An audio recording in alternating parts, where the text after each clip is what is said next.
welcome to Star Wars Music Minute, where we celebrate the music and sound of Star Wars 5 cinematic minutes at a time. I'm Chrysanthi Tan, you can call me Xanthi, and today we're talking about the music in minutes 81 through 85 of Star Wars Episode 4, A New Hope. This excerpt of the film starts with Luke being pulled down by the Dianoga and ends with the crew surviving and celebrating. Today's guest is Steele Saunders from Steele Wars. I'm very excited to talk to you about this, Steele. I'm excited for so many reasons. I'm excited that the music stopped because I couldn't stop my head bopping from side to side. And I'm like, this is a long time. I can't, like, it's going to look ridiculous, but I can't fight the beat. So I'm relieved that the theme music died down as I was way too into it. But this 5 minutes is the best 5 minutes of Star Wars that you didn't know was the best 5 minutes of Star Wars. Why? It's just so Star Wars. And it's just this like scene, and it's in the original film, and it's just such a core, it's just untouchable. Like it's beyond critique. Like it's just, and it's just it's just jammed with Star Wars, all these different little concepts. It is jammed with Star Wars. Yeah, because I'm sure it's the same for you when you go on Star Wars Minute and you get sent the minutes and you're like, oh, please be good minutes. you're like, oh, please be ones that I've got a little thing about, or I've got like a feeling for, like, do you know what I mean? If you cop like 3 minutes of just walking through the sand or something, it's like, oh, you're killing me out there. But so yeah, when I like downloaded the clip and because of like my very interesting January, we had to change, so I'd get like a different minute or 5 minutes sent, and so when I downloaded this one, I'm like, oh, please be a banger, please be a banger. And it's just, I feel like that in like 1977, the early months, if they wanted to promote Star Wars, just show this, because it just, if you're the sort of person that's into Star Wars that wants to go see it, this will make you want to know everything that built into this scene and what comes out of it. And I'm pumped for this 5 minutes, I gotta tell you. Well, I'm pumped to have you then, because this is such a little like drama within the drama. This little moment, it's like, obviously we know that they make it out, but they really play this scene like they're in mortal danger, and it's like a little microcosm of the whole situation. And I think like moments like that kind of speed up the relationship building of characters. Like when it's like war movies, or when characters are put through some trial. Like think of like Anakin and Padme in Attack of the Clones, when they're in the arena. That kind of speeds up their relationship because they think they might die. This is like one of those moments where like I think it speeds up these characters because they just met each other basically, and like Han and Leia, like they all get kind of close, like they're all starting to get close in this garbage masher, like metaphorically and like physically. So it's like working on so many levels. Yeah, that is like very insightful way to like analyze like an action scene like that, because they have to really band together in, like they were just like arguing like completely in the last 5 up above the getting the fly shoot. I've just no more quotes. So, and then instantly, just by survival, they have to form a team, and it's also like good happenstance that you bring up, like the arena scene in Attack of the Clones, which did sort of force them together in an unnatural way. When you look back to the prior scene where the droid factory, which is a similar, like adventure within an adventure, you walk into a room, there's a peril, and then you walk out the other end. It's like the trash compactor scene. That does nothing to further any relationships except to like deepen the wedge between my relationship with C3PO. Oh, Steele. C3PO is like my favorite, like one of my favorite characters. That's okay though. It's just you're basically saying that you're deepening your relationship with me. Listen, I'm I, just I don't kidding. want to I don't want to start a feud right up Okay. front, but I do have to admit this to you. Okay. I in the worst moments of Star Wars, the bits that you as a fan just they're just not for you. I decided to take control of these moments and start collecting them. Okay. So if there's a scene that I really like do not enjoy or something that happens, I will collect an item from that moment, put it on my shelf, and then I own it. Do you know what I mean? I've taken Oh yeah. control. Now, I've got to stand up here, Okay. and For those I listening, do Steele is have, standing up looking at his shelf. He literally I think he's talking about physical items here. yes, like, so I get a collectible from that. So Oh. I have got, this is a SH Figure Arts. This is the most expensive depiction I think you can get of a battle droid with C3PO head. Oh my God. And This is amazing. they're only available in Japan, and they're sort of like a premium version of the Black Series. But yeah, so I've got that just to take control of that situation. W- Okay, well, I'm a little bit speechless because It, it you kind is of when just you, turned it around. Like we had beef and now I feel like you're totally redeemed. yeah, it's sort of like a really passive aggressive form of self Star Wars therapy. Therapy. It's I very odd. actually like it. I like it a lot. And that's a really cool like little minifig or whatever they're called. Action figure. I don't know. Looks Dolly. Dolly.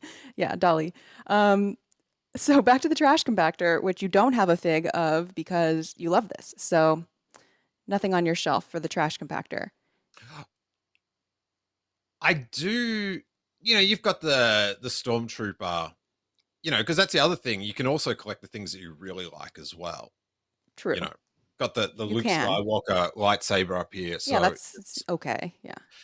but like there was always such a mystique around like Han and Luke in the Stormtrooper like disguise or outfit, because the Luke figure came out for Kenner in like 1985 or whatever, and it was one of the last figures to come out, so it was like super rare, so it was like a sick idea for a figure.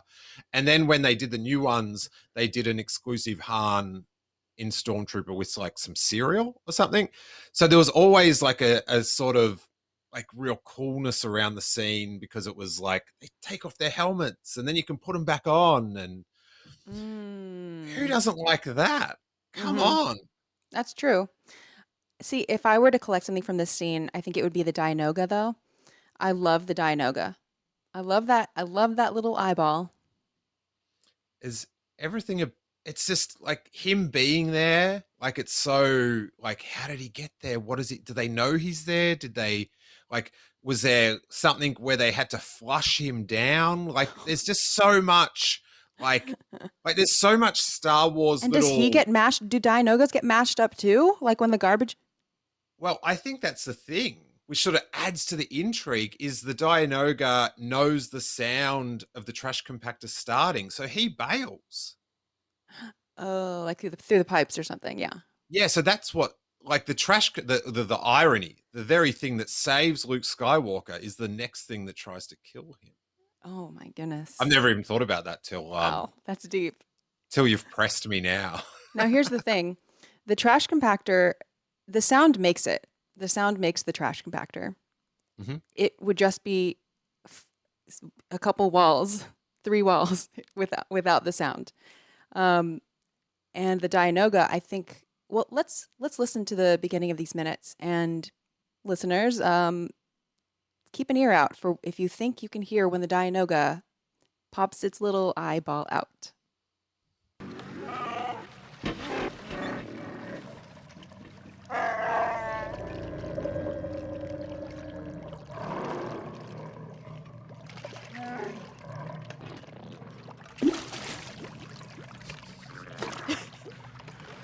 So you're laughing. Hey, have you cut like, is there dialogue cut out of that? Or is that the Nope, actual? that's the actual. Ah, okay. Wow. It's weird how you, like, you don't notice how long it's sort of like when you're just listening, you're like, speak, come on, Han, quip, hit me. But, that, that bloop, Yeah. that's triggering.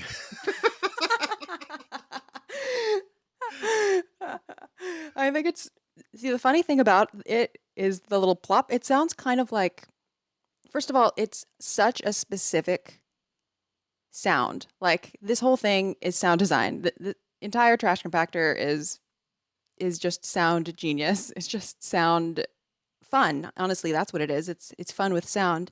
And this plop has to do so much in terms of like making it really obvious that a subtle thing is happening. I mean, color-wise, there's not like a vast color palette in this scene. There's a lot of murky looking stuff. Like you have to be really specific with how you are calling attention to things. Otherwise, it just looks like a bunch of like truly garbage everywhere. And so to give this Dianoga its little moment to shine, it has this very like obviously loud sound, this plop, which in real life, I mean, a Dianoga, anything popping out of the water probably wouldn't actually plop like that, but it does here, and I think that's a delightful. I, it's something that I love about the original Star Wars movies. I don't think that the later movies don't have it, but I think the original movies obviously definitely do have it, and which is sound design that is not necessarily focused on realism, but is sound design like as an art, like as a narrative art. Yeah. But I think that isn't it the sort of the trick of it is to play people what they think things sound Yeah. like rather than what they actually sound like. Yeah. Yeah, Which is very confusing. it is. And then what we see on screen and get used to hearing becomes what we expect. So it kind of fuels like this circle of sound expectations that just exist from movies and TV. It's like when people meet you in real life and they go, I didn't think you'd look like this. And it's like Oh, do they do that to you? sometimes, yeah.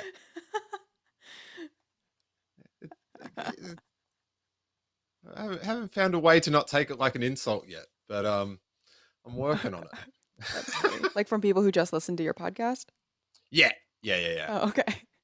Um, I tell you a little thing. You're saying how without the sound and stuff, and just on the visual, which is a real striking Star Wars memory to us, is they had this like Star Wars annual that I think was out of Britain that was like my older brothers or something. And it was my first sort of thing I could look through that had Star Wars and it was a comic. But then it had like photos from the set and stuff and interviews. And there was a photo in black and white of Han and Luke struggling in the trash. And you couldn't see any of the walls of the trash compactor. And the way the photo was just placed, it looked like they were on a giant trash planet. Like the lighting made it look like they were outside. So I had all these months of imagining what the trash planet was like. Like before the movie came out? No, just before I was just too little to go Okay, see okay. it. Got Do you know what I mean? And but I had the book. So I would even and I was so like young that I would read the comic like that told me what happened and I wouldn't click that scene was the trash compactor because I had built this world that they lived on in my little head. So it's yeah, it's always so weird to see like the sound is so different to how I imagined. Like they're in this dank basin where in my head the sound design was, you know, wind and metal Oh. scraping in the like it's I got it really wrong. It's my Star Wars predictions got no better after all these years, I think. I love when my predictions are wrong though, personally. It's I love being surprised. So trash compactors, I think, are probably one of those things that I never that Star Wars taught me. Like in the long list of things that I know from Star Wars, like Star Wars, there's so many words, like so many vocabulary words and so many military ranks and so many just concepts um, in life that I know because I have a Star Wars reference for them. So trash compactors is definitely one of them. What about this? I totally agree. But whenever you see somewhere that has a trash compactor, do you think like less of that place or house or company? Whenever I see like I just equate trash compactors with evil. No, Hmm.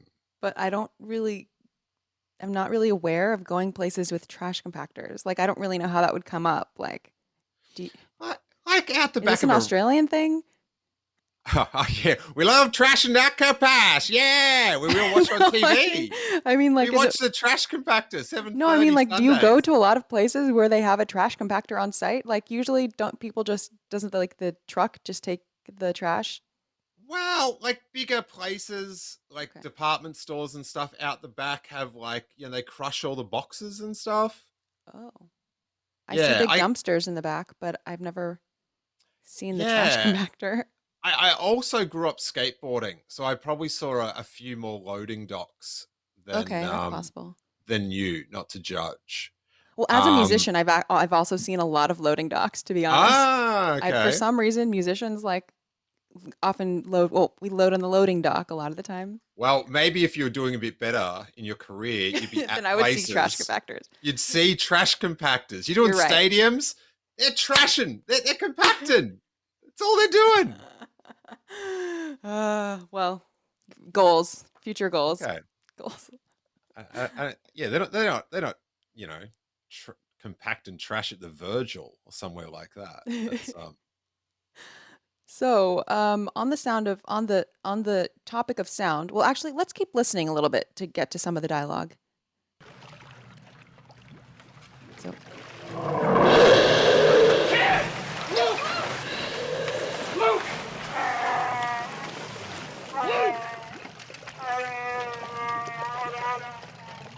Chewie reminds me of my cat.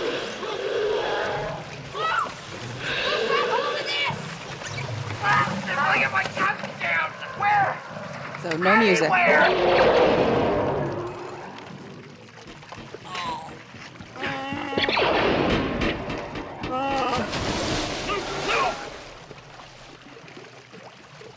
Like, this sounds horrifying.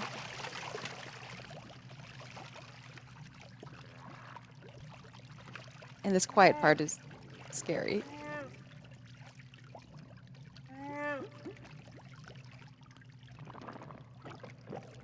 There we go. Yeah. uh, the thing is, everyone listening is watching the scene. Hmm. Like, like it was in your head the whole time. Like you were watching the screen. You could. It was. It's. Yeah. It's incredible. You know, you don't really like. That's not my ear. I don't hear all the different levels. But when you listen to it like that, it's sort of. It's like Photoshop layers. Just like there's this, there's the metal, then the laser blasts off like that noise. The what they tapping on the side of a school portable or something. That's how we used to do it back in Oh, Australia right. Yeah. to get the The laser blast. The do do. right. You're referring to how Ben Burtt got the blaster sounds by hitting the like electric wires. Yeah, yeah. And we had these like metal aluminium portables in Australia that like for schools when the school wasn't yet established. And yeah, you'd like throw rocks against it or tap it with a stick, and it would go bow, bow, bow, because it was like the metal, whatever, aluminium, whatever it was made out of. But sweet X-Wing noise, gotta tell you. Is that what you did? You were make were you doing it specifically to try to get Star Wars sounds out of it? Yeah. Good. Yeah. Respect. It wasn't my hobby just to throw rocks at a wall. I wasn't throwing rocks at any old walls, just the ones that gave me little, Little blaster and X-wing sounds. pre-iPod. We didn't have much to listen to. That sounds fun though. That sounds like some fun entertainment. Um, How patronizing. I'm not. Now, here's the thing about me. I say things completely like flatly and seriously, and with sometimes no inflection, and I come off as way more sarcastic than I actually intend to. I, But I just say really blunt things sometimes in a serious way.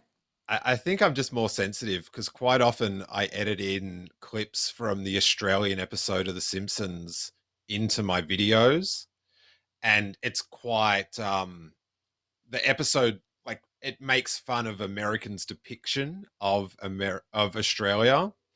All the it's just the craziest stereotypes and stuff. Hmm. But I think that's funny You think the because stereotypes are funny? yeah, and I think just the stereotypes, not just for irony's sake, I think the stereotypes are funny. Like, I think they're not far off. But that's fine for me to say. But for anyone else to imply that Australian children are just throwing rocks against a wall for a hobby, that's enough. That's funny. So, I'm an Australian citizen, and my family, I didn't grow up in Australia because my mom moved here when she was really young, or Mhm. not when she was young, when she went to college, when she went to grad school. So she had me here and stayed here. But my family's from Australia, and so talking to them and having like we're the Americans in my family, and the the way that Australians think of Americans is so I also feel like it's highly like I also don't mind it. I'm like, yeah, yeah, point. So, Yeah, that's the same with me. I can see their point. yeah. So, back to the trash compactor. Here, what you said about how just listening to that section, people at home are watching the scene, even though we're just listening to it. I should have looked this up, but I didn't know it would come up in conversation. But um, there is some, okay, people who are science people who know this, like, let me know, make a comment or something. Um, I think you remember things better when there is a sensory memory attached to it. So, like, because there are such specific sounds here, like, it's not like the sound ties us to the visual, if that makes sense. And of course, obviously, it helps that most people listening to this podcast have probably seen this movie dozens of times, hundreds of times, who knows. But yeah, there is something to the sensory, like multiple sensory inputs that helps solidify Yeah, memories. like totally. Like, you hear music or something from Star Wars, and it's like, that's what Star Wars is for me, is my memories and the memories I attach to those movies and the re-seeing of, like, it's all sort of based around, like, my love of Star Wars is sort of based around the memories it created, sort of thing. But it's weird how you say like sensory memories and stuff. Because as you know, I went back to my hometown of Rosebud back in Australia, and they've got a very shallow beach that I hadn't been to for many years. And because we've got a little boy, we went down the beach. And the way the water goes up against the sand in this bay, it creates this real ripple on the sand. And I hadn't thought about that forever. Like, and then when I walked on it and the way it massaged my feet, I suddenly just started having all these 4-year-old Steele memories of being it, because the same feeling on my feet like triggered like Wonder Years style Super 8 flashbacks. It was so the way the brain works is it's very compelling. I got That to is incredible. hey, pun not intended, but hats off to your brain. Yeah. Hey, Good good job work. there.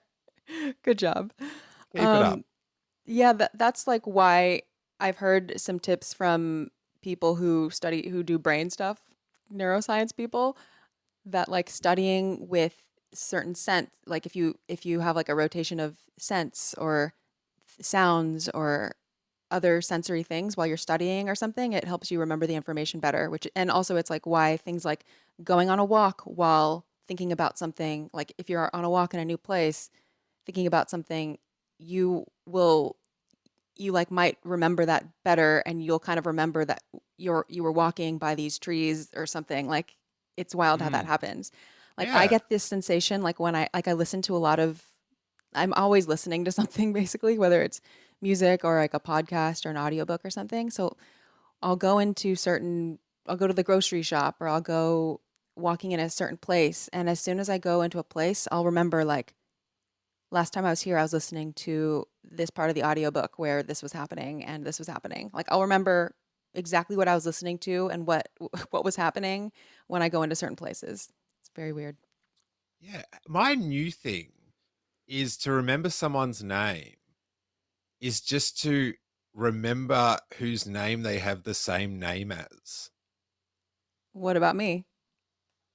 Yeah, well, that's just OG. So I just have to remember that. So it's a lot of hard work going on. But I'll just say like Lisa, and I'll just like go. It's like Guess Who or something. I'm just like I'll put it in the Lisa file with the other Lisas next time. Lisa. Hmm. Well, maybe I'm your first chrysanthi. Yes, I get sometimes people think they're the first Steels and they're not. Oh, you're But my first steal. Steal. okay, tight, Yeah. excellent. Yeah. Feeling good. Yeah. Well, that was a nice little tangent about the brain, about sensory memory, but ever relevant to Star Wars because many people have experienced that sound triggering the visuals in Star and Wars. and now, ironically, when people watch this scene in Star Wars, they'll think about this moment in the podcast talking Oh my about the gosh. brain. That's so true. And they're just going to remember it even more. It's going to be like an earworm, a sightworm, a Dianoga worm. So the bubbles here, Bring that little spinning thing that Leonardo had. You're going to need yeah, it in for the rest of Inception. the episode. Yeah. Um, here we have bubble sounds. Okay, and the water here sounds like kind of much bigger than what we see on screen to me. It sounds like this really it's kinetic, like the everything is moving, and I guess that's foreshadowing for the fact that things are going to be moving when the trash starts going in. Now, the trash compactor sound is okay. Ben Burtt used motors, dumpster door creaks, which I can totally hear. Um, and he says the sound of a pile driver was used for the acceleration of the trash masher, which was like the pounding as the trash compactor gets tighter and tighter. Yeah, I can hear it. It's the dumpster door for sure. Uh, So dumpster, right? I hate that noise. I hate the loud dumps. Like, Oh, oh, me too, especially in the morning. But yeah, I think it's like I try to think of this scene without the sound, and it just the sound is what makes it's what builds the impact. Like I mean, I don't know how many ways I can say that. Just the sound is this scene would be nothing without the sound. The sound is crucial to this scene. and it'd be like one of the worst scenes to see the actual video of Yeah. without the effect, just to hear the Yes. plastic, the like the things scraping, and it's just, They're just and like, then yeah, in this room. Like, okay. and then there's always some English guy goes, push the walls together now, like yelling out direction. Yeah. Just totally It's blows the probably magic. manually driven, right? The Yeah, I'd walls. imagine there's like Yeah. a bunch of Teamsters behind each wall. So this trash compactor stuff goes on for quite some time with no music. And like this is a 5 minute clip that we were talking about. We're currently a minute 19 into the clip and there's still no music. And the thing is, the music doesn't kick in until about 2:11 of this 5 minute clip. So for in another like minute, the music will kick in. So this whole thing is sound. However, there was originally John Williams did write music for it. There is an unused Dianoga cue. Are you aware of this, Steele? I am new to the queue. Well, do you have any of the soundtracks? Yeah, I haven't cracked them open for Yeah, a very long time. Although we unless Apple Music counts. it counts. Oh, okay. Well, I listen to it all the time, actually, then. There you go. So the trash compactor, the unused Dianoga cue, you can hear it on a few tracks. And because there are so many versions of the Star Wars soundtrack, um, I will give you a few different options because oh my gosh, it took me a really long time to go through these tracks and find the exact part where like this unused cue is spliced in. But here, I'm going to give them to you. So at home, if you have any of these versions of the soundtrack, it will be called maybe different things. So okay, so you can hear the unused cue at the end of Shootout in the Cell Bay slash Dianoga is the name of the track. Um, the unused Dianoga cue on that track starts at the 2:10 mark. So it's Shootout in the Cell Bay slash Dianoga, and the slash Dianoga part is at the end. And I'll play some of it so we can all hear it together. And then on the original album, it appears at the end of The Walls Converge, I believe. You can also hear it on the unused Dianoga cue on The Walls Converge track starts at 3:02. And then, yep, Can I ask a question? yes. So this is just on the different soundtracks. They've just edited this bit of music to the end of another bit of music, or is that how they Yes. played it? It's Well, just edited together. oh my goodness. The Star Wars soundtracks are like a very confusing, convoluted deep dive. And I probably will have to do a video about it someday, but it's a massive like have you ever noticed that when you listen to Star Wars soundtracks, you might hear some things missing or you might hear some things out of order Hmm. or just like slightly different versions of things? It's actually Well, infuriating. well, people have a lot of strong opinions about the way Star Wars soundtracks are ordered and the versions of the cues that are used. And it's actually like once you start thinking about all of the decisions that are made to put something on a soundtrack, it's really becomes like a much harder, it's not as clear cut as one would think. So imagine if you put everything that you hear in the movie on the soundtrack in order. Well, you would have a lot of tracks that just suddenly cut off in random places. And then if you're thinking of the soundtrack album as a release, it's like a different piece of media. So marketing around it and everything else, like to not have defined track names and, like hits and whatever. It's sort of like on the Star Wars soundtrack, I believe Princess Leia's theme is like number 3 on one of the soundtracks or something, even or it's like at the end or something, and it's includes music that's not even in the film because the songs have to be, depending on the person making the soundtrack, the idea is to make the songs sound more like complete pieces of music, even if in the film that whole cue is maybe split up between many scenes. So on the Yeah, soundtrack, sometimes they'll put it together. Otherwise, you'll hear bits of Princess Leia's theme in 10 different tracks, but just like a short bit. You won't hear it yeah, all together or a- something. and that's what the majority of buyers would want. Yes. Like, yeah, they don't want like because it would be quite monotonous without and yeah. I know how like on the like how there's this hidden thing and it sounds like oh you should put it all in, but then when you explain it like that, it's like oh yeah, that's actually quite that's silly. Yeah. And then another thing is like the way that orchestras or the way that these are recorded is they're not recorded as the track name. It's not like they're like, we're going to do Rescue of the Princess today, track whatever on the album. Things are recorded to fit the movie. Like the film, the cues as they fit to the film are priority. So they're called cues. Like it's so confusing. And when we talk about the music of Star Wars, you can talk about the track, the soundtrack, the score, the cue, the theme, the motif. There's like all these different things, and they actually mean different things. And so it's like different cross sections of looking at the music and sound. Mhm. And so a cue is like it will be given like a number. It'll be like R4 or RP4. Wait, it'll be like reel 4 scene 5 or whatever. I can't remember the lettering of it, but it's you get like a sheet of paper basically with like the number on it, and it's the cue, and it's corresponds to like the order where it's going to be in the film.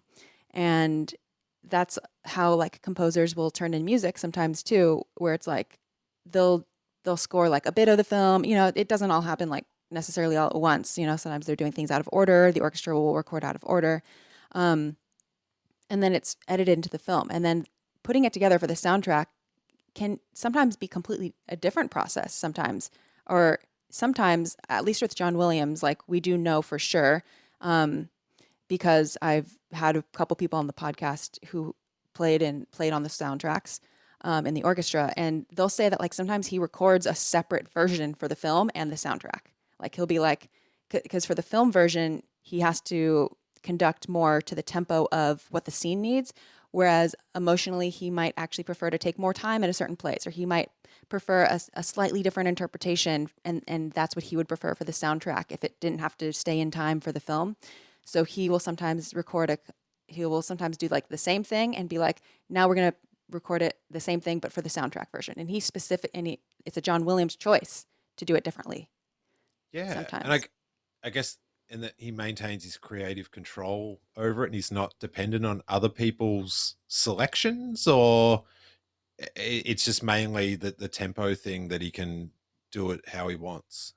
Yes, it's that. And then also sometimes he will write a lot. He will write more music. Like here, that's why the unused cue is still on the soundtracks because he wrote that, but it just gets cut out of the film. Hmm. So then it's like, okay, well, do people at home on the soundtrack do they want exactly what's in the film, or do they want that extra bit of music that John Williams wrote?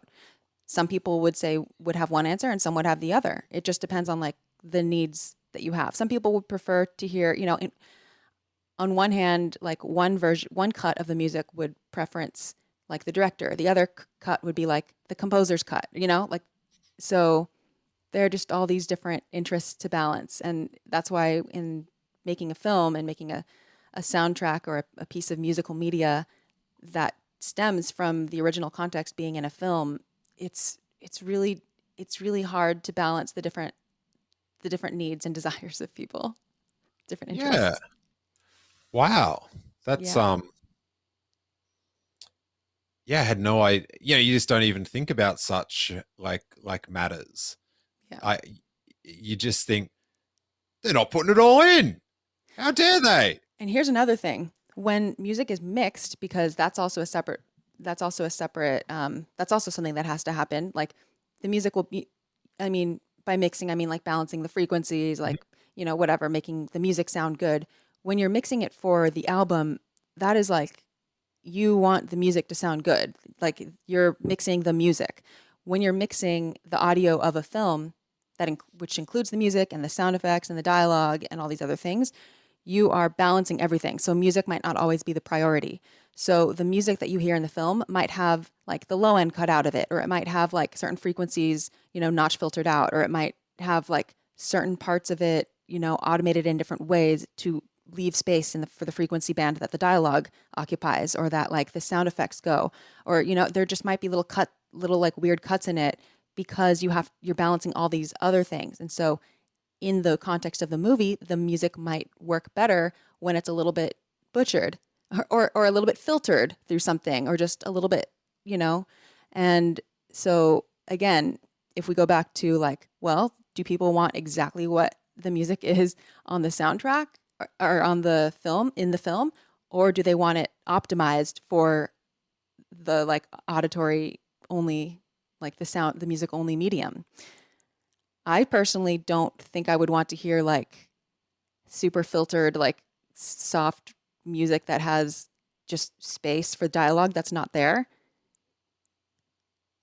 Yeah, especially when you're like subtracting from it for a medium that you're not intaking at the same time. Exactly. Yeah. Exactly. Well, I can't wait to find out what we've been missing out on all these years. All right, so I'm gonna play some of it. You can also find it on the track called the Trash Compactor. And as I start to play it, you'll probably recognize it from any of the things that you have, from any of the soundtracks you have heard, but it is not in the film. Okay, so I'm gonna start here. Where are we gonna start? Okay, I started a little. Okay, here.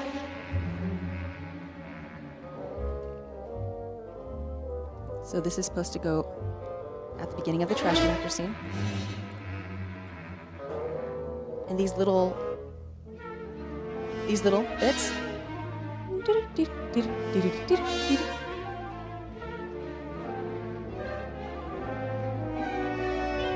They add kind of an intrigue and go along with the slithering of the Dianoga. Okay.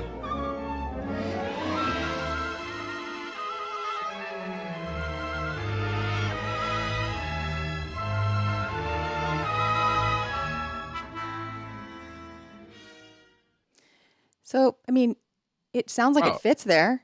It it's a just, lot longer than I thought it would be. Um, it, it sounded like there was Jawas having a swim. yeah, right? I think part of it sounds like Jawa-esque as well. Yeah. The dee dee dee dee dee dee dee, those parts. Now, I've whilst listening to that, I've developed a theory about taking the music out Mm-hmm. and how it's just it's for the greater good. How do you feel about the music going? Here? Yeah, like how Good, that music. great decision. Great Yeah, decision. because the just the visceral thing of having your legs in something and there's something swimming around, like you don't need to key any more emotions through music, because the times that's happened to you, there has been no music. Like, and it just the sound of the splashy splishy is like music over top of that would make it more like a fantastic situation where at the start it's very based. It's very like on feelings that we've, maybe had. And then when it becomes fantastic with the then, you know, do trumpet, do whatever you want, blow them all. But yeah, definitely the splishy is leaves you with a more visceral sort of fear. I completely agree. And that's what George Lucas wanted too. George Lucas, was made that call, which he often did. And John Williams is always a very good sport with that. Um, I couldn't have said it better than how you just said it. I think that's a really good, that's a, that describes my experience too, where sometimes, where it was something you said about like, we don't need any more emotional cues, basically. Yeah, yeah. And I think knowing when to pull out the music is such an important part of directing and, being whoever the person who makes these decisions. And because it does add kind of a fantastical element. And I guess in film, it goes back to like the composer's one part of the team. And if that's what the composer thought should be there, that it there's still, that doesn't mean, just because John Williams is like a genius and the greatest and whatever, that it has to be there because he wrote it. Like there can be greater like creative choices. And another big one is that John Williams wrote something different for Binary Sunset originally that was very different. And George Lucas asked him to go back and try again. And that we got the iconic Binary Sunset that we have now. And here, I think withholding the music and then bringing it in later, it lets the audience kind of experience it with the people on screen. Like we're feeling terror for them rather than feeling like we're watching people in terror, because music kind of adds a tiny bit of a distancing Mm. effect to things like this. Do you feel that? I mean, you kind of said a similar thing where it kind of makes it fantastical. It kind of turns it a little bit into not as, I don't know, you said based, but do you mean like, does that mean like grounded? Yeah, yeah, just based in reality, Mm. and like it's a situation, like it's on a space station and it's a space lizard and all this crazy stuff, but the emotion is an emotion that we have felt, presumably, something like that, of just having your foot somewhere and hearing a splish or whatever. But we don't know the sensation of flying an X-Wing. So when you're flying an X-Wing, for the viewer to have that emotion, it's like you need music and sound effects and special Mm. effects and this and that and editing and la la la la. But for this, for us to experience it how they are, it's yeah, it's like less is more because we can fill in the blanks with our experience. Hmm. Oh, that's a good distinction between something like this and something like the X-Wing, because music is one of those narrative elements that helps guide the listener, to stay on target, basically, to know like what we're supposed to feel here, like how we're supposed to interpret this. It helps us interpret things, because if we just saw it documentary style, just like stuff happening, we would be like, okay, but who am I trying to follow? Like, is this bad, or was that good, or was that bad? Like, we need help in certain situations, and in situations like this, and in situations like Vader's breathing, we don't need extra music, Mm. and you know, we don't even have the Vader's Imperial March in this film, um, because that doesn't come in until Empire Strikes Back. We're introduced to Vader in this film just with his breathing. So things like X-wings and all the other space stuff is when the music adds to the whole milieu, I guess. Yeah, I think less is more is when I'm watching films and I get like sensory overload from like a lot of colors are happening and a lot of music is happening and a lot of sound effects are happening at the same time, and like lots of stuff is happening at this, and I feel like I'm bombarded by like all these different things that are trying to convey something, like hit me over the head with something. I feel that's when I feel very like divorced from what I'm watching. It feels like Mm. all departments are on 11 trying to convey this point, because maybe the point needed help from all these elements, and it kind of translates to like a weaker scene sometimes, or it means all those elements are like on overdrive because something originally wasn't working that well. I feel this way, sorry. I feel this way sometimes when like action scenes or in movies where just like it feels like Kylo Ren saying more, more, more, and they're just like, just do more, and then the audience will get it. Just do more, just go Mm. more, just do more shooting, do more this, do more music, and make it really over the top so that they really get it. It's a bad sign. Yeah, and I think I don't know, it's just what you need. The amount of tricks that you need to make people forget that they're just in a studio splashing around in a kiddie pool or whatever. Like, yeah, save them for when you need them. Like, Mm-hmm. that's a real sort of like clinical way to look at it. But it's um when they don't need that much convincing, like save some stuff, and then when it kicks in, that's do you know what I mean? It's sort of Mm-hmm. like we can like, oh, there's a snake in the water. But then when it's like it's one-eyed thing that curls around and drags you under, it's like that's when you need to like distract us from this guy's wrestling with a foam little sleepy toy sort of thing underwater. It's sort of like the less mystical way to put it together. Yeah, and music can also like break tension. So like if something's getting a little bit too realistic and you don't want your audience to be like super super scared, adding music, I feel like in a certain way can lighten things, or can make it go down easier. It's like the spoonful of sugar sometimes is when the music goes with something really gritty and scary. Yeah, well, the music's like the guiding hand. Yeah. The music tells you it's okay. Or it's not Or, okay. yeah, exactly. Yeah. Yeah. Or you think you're fine, but it's not fine. Yeah. Um, yeah.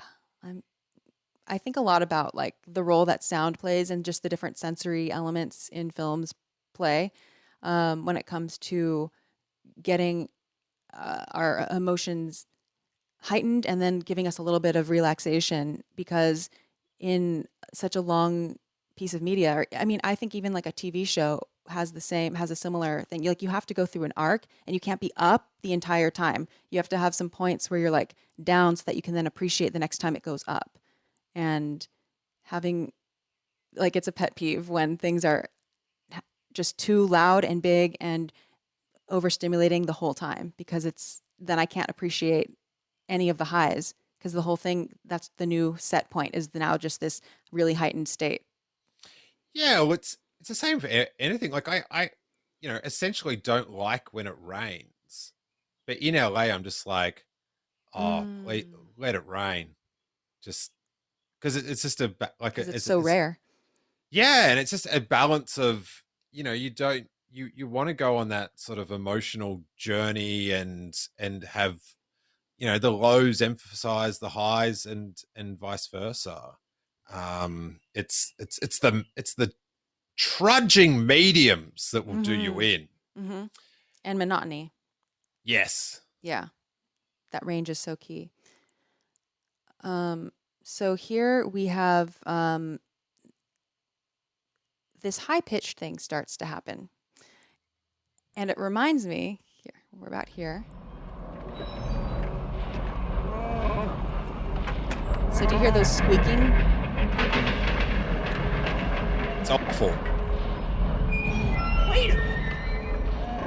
Oh, So that part we just passed, where it's like, it's really high pitched. It reminds me of this like ad that I think I've heard on TV or YouTube or something, where it's like do do do do do do do do. I have no idea, but Just thought I'd throw that out there. I do want to purchase something after hearing that. You let me know what it's for and I'll get insured or something. Oh my gosh. I don't know what ad it is, but I just know it's a high pitched whistling that's like, Yeah, that noise. yeah. Um, so I guess you don't know. You don't have the answer. I thought it was worth it. It was worth I a also try. have seen very few American ads for the Yeah. because I of the mean, way I watch TV. So I don't. yeah. It's, I watch something that this State Farm guy's just all over. I'm not sure what show it is, but people love him. Always giving him presents. Always giving him presents. Presents. Okay. That's how good a job he does. That's all. It's I can only Presents. I'd report rather what be I paid in money. Okay. Yeah. But presents. That's yeah, that can be the bonus.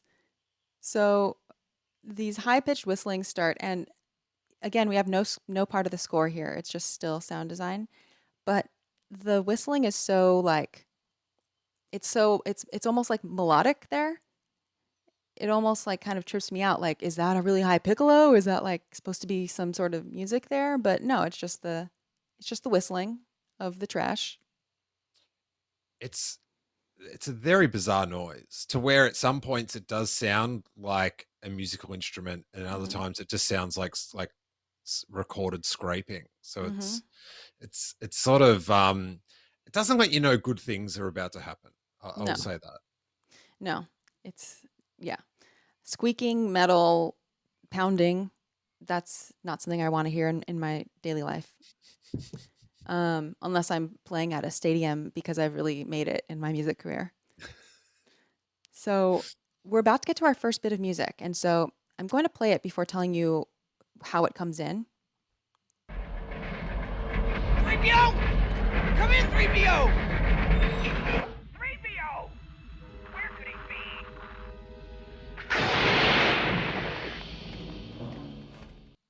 So there's our first bit of music. All right, listen, I don't Mhm. want to harp, but notice the music came on as soon as we were back into this space fantastic situation. Mm-hmm. I'll just leave it there. Mic drop. Oh, which actually corresponds with we hear the music when we see the comlink speaker on it's like a close up, and it's obviously the sound changes. Not only is music introduced, which can just tell you from listening alone that the scene has changed, like we're in a different location, but also the quality of the sound is different. It sounds like it is coming from the comlink, like it's filtered through the comlink. Luke is filtered through the comlink, which is like a nice thing that happens sometimes when you hear a character say some dialogue and you're with them in the scene, and then you hear them say the same dialogue, but through like a speaker, so you can hear that they're communicating with this whoever is next to the speaker. Yeah, and it immediately, like, subconsciously gets you up to speed with, like, the timeline of the change. Do you know what I mean? Like, this is now, and this is an immediate thing that has to do with the other thing. Yeah. Yeah, it's a cool crossover. And the music is there for 3PO, of course, who has not been attending to the comlink. And it's just a little violin sustain E. This is about 40 seconds into the Walls Converge, or 47 seconds into the Trash Compactor on the soundtracks, by the way. And then right after that, we are in the main gantry command office of the Death Star, and we can hear some very obvious Imperial sounds. Take over. See to him. Look, there. Wait, you got to stop. You have to stop. Okay. Are you kidding me? Are you kidding me? We're not going to talk about a certain sound effect? Okay, tell me. Are you serious? The stormtrooper hitting his head. Oh my God, you're right. You've just been staring. Okay, wait. We have to hear that again to give it the proper honor it deserves. Oh wait, I'm gonna go back. Come in, 3PO! 3PO! Where could he be?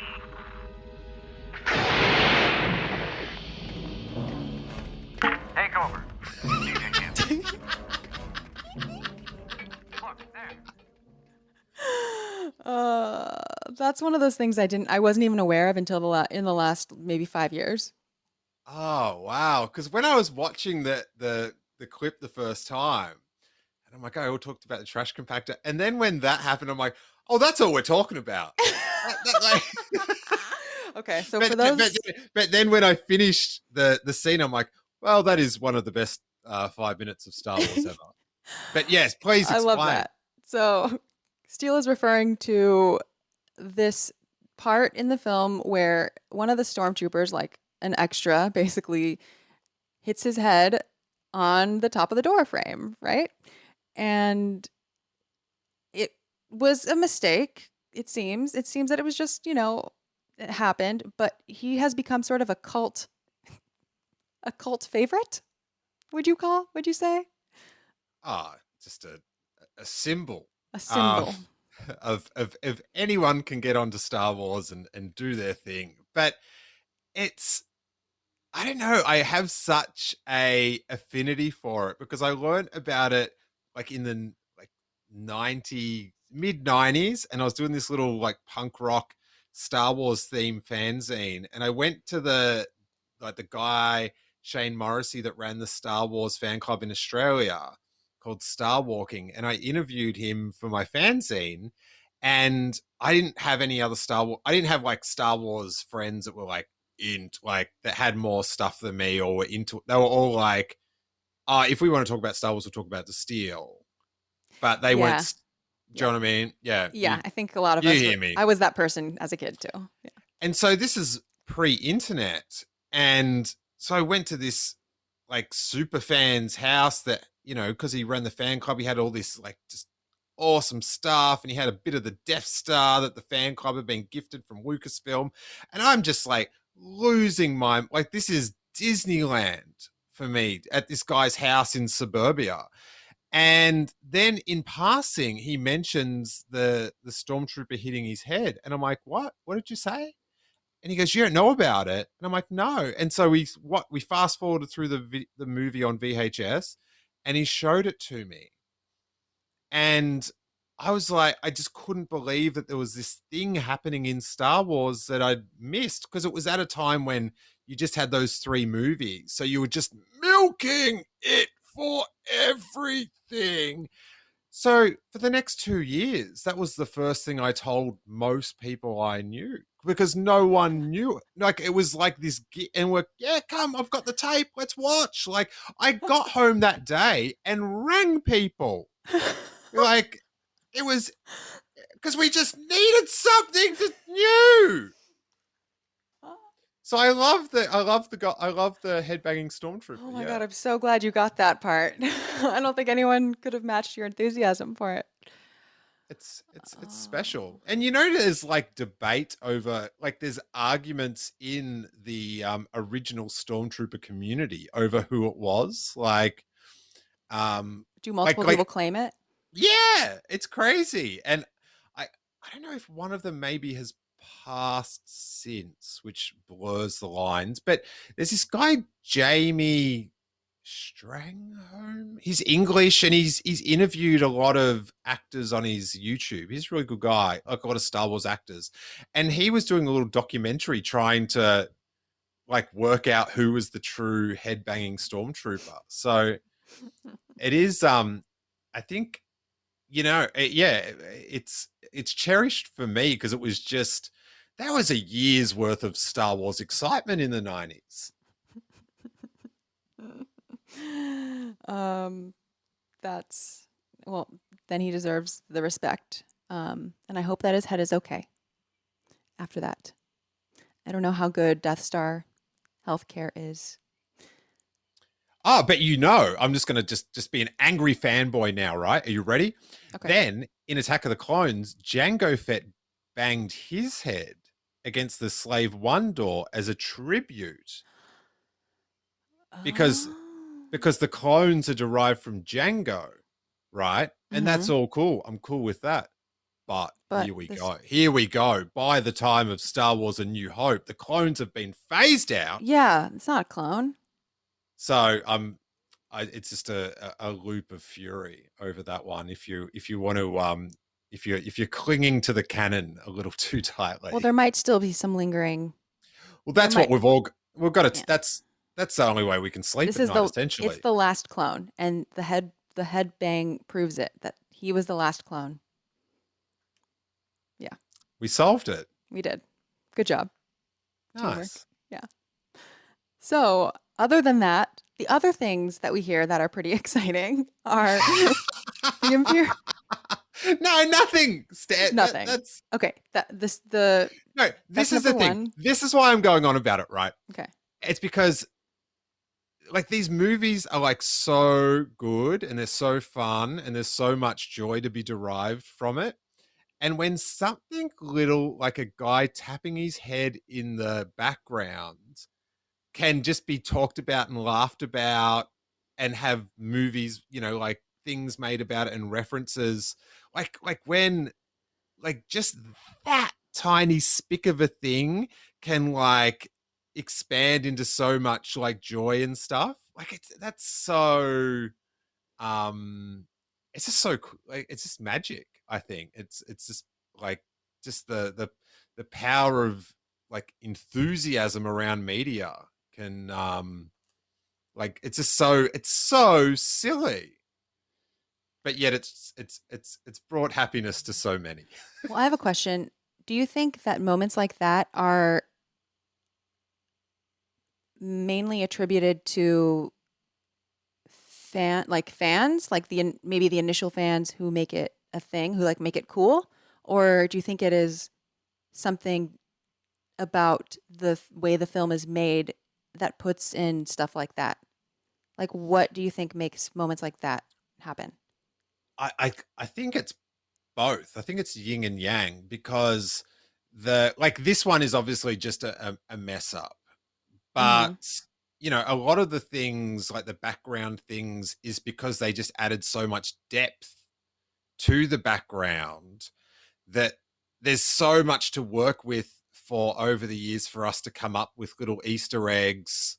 Like, do you know what I mean? They were just sort of throwing out like references essentially, and then over the years the fans made the tags to the jokes, sort of thing, the unintentional Easter eggs and stuff. So I think they left such a rich amount of things for us to then pick out, to memify.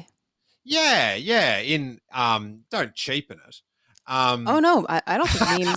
I don't think I memes are. I love Yeah. them too. I love them too.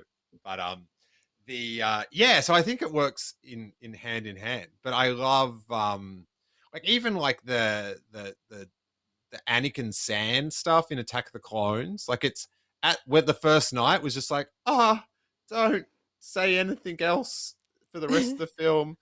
But like seeing the fan output from that line, it's sort of like just part of like the tapestry of like excitement, enthusiasm that it's so cool. Like it's so creative.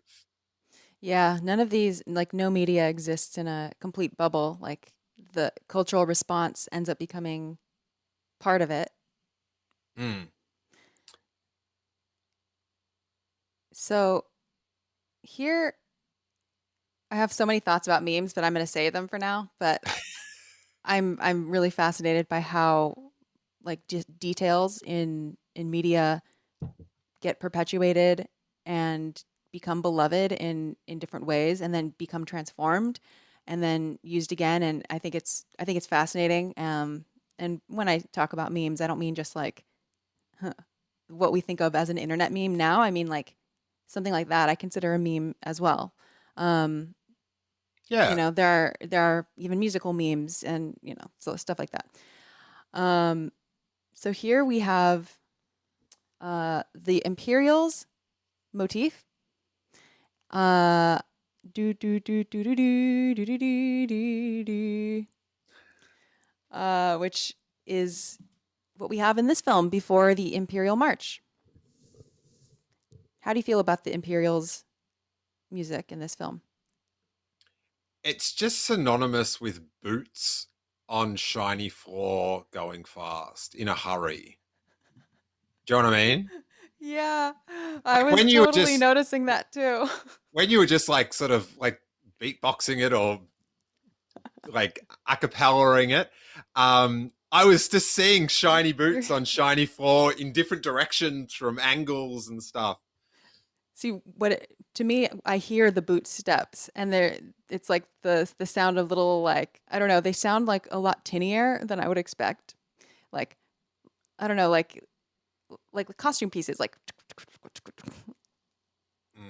But yeah, that's a good. I would agree with that.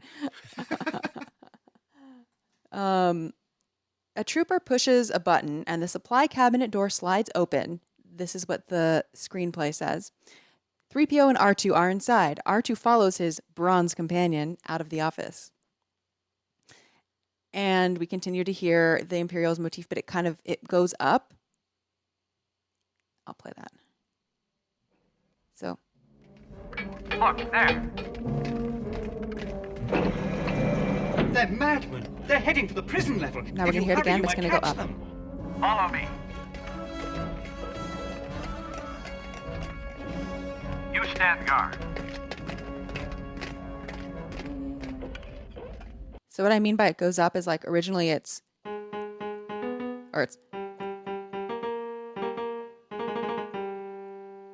And then when it repeats, it has escalated up.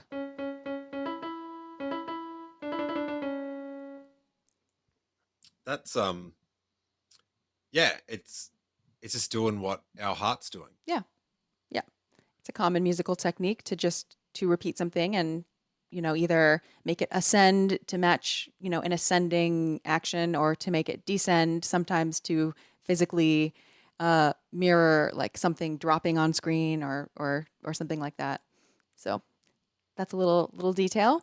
And then here 3PO's like, where 3PO here is a pretty good liar. It's like, all this excitement has overrun the circuits in my counterpart here. If you don't mind, I'll take him down to maintenance. I think he's projecting. Oh, you think his circuits are overrun? Yeah. Yeah. Yeah. So probably. that's the first, that's the first Totally. excuse you could come up with, because that's what he's feeling right now. Yeah, that's fair. That's true. And then finally we get music for the Trash Compactor, and let's get into that, because here things get exciting. Come on. Oh. All this excitement has overrun the circuits in my counterpart here. If you don't mind, I'd like to take him down to maintenance. All right. Now we're back in the garbage room, obviously.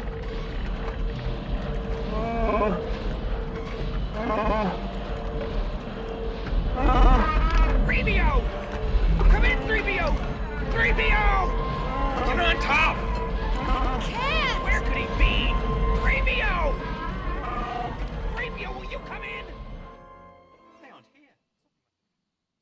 So there's definitely music there. There's some. I gotta say though, the noise that made me the happiest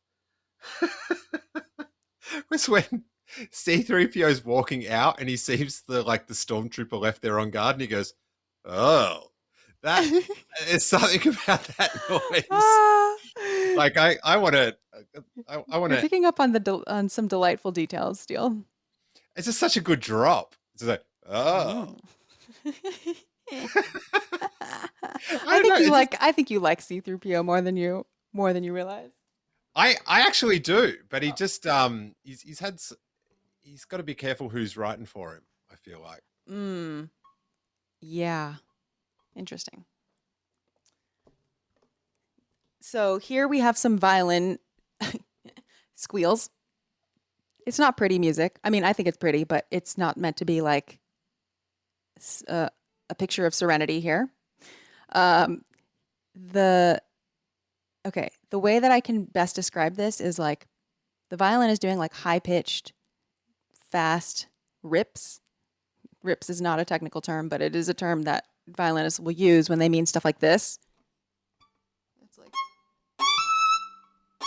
I don't know what the notes are. It's like, it's more chromatic than that. But this keeps happening, and I've got to say, just pulling out a violin mid-podcast that's a heavy flex. That's pretty full. Like, you can't, and you just didn't even mention, you just like if you're just listening, you're like, what? Where'd that noise just come from?